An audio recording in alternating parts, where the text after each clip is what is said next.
एबे ओडिशा माटी गर्जिब विश्वर विजयर नाद 2028 रु 2036 आम ओडिशा ही हेब खेल दुनियार नुआ राजधानी। नमस्कार ओडिशा।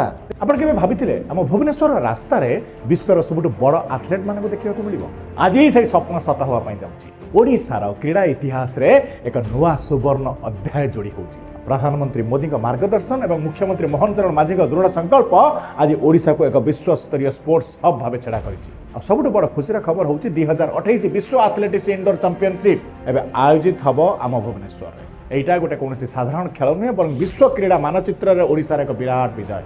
पूर्वर केवल प्रतिश्रुति मिलूला किंतु आज से प्रतिश्रुति वास्तवतार परिणत होती। डबल इंजिन सरकार प्रचेषार ओडिशा आज सारा विश्व आगे एक नुआ परिचय सृष्टि कर केवल 2028 नुहे आमर लक्ष्य आहरी बड़। आम प्रस्तुत हो 2036 ओलंपिक्स को स्वप्न को साकार करने। स्विमिंग हो कि बास्केटबॉल, टेबल टेनिस हो कि बैडमिंटन प्रति क्षेत्र में आज ओडिशार तैयारी होची विश्व स्तरीय भित्तिभूमि। एठी केवल खेल हुएनी, एठी चैंपियन तैयारी होती। आम गाँ गहली उठी आसी प्रतिभा माने एबे विश्व मंच रे निजर पराक्रम देखेबे। एइटा होची ओडिशार परिवर्तन। एइटा होची सुदृढ़ नेतृत्वर फल। जेउठी पूर्वर खाली काम चलीथिला आज सेठी परिणाम देखा जाउची।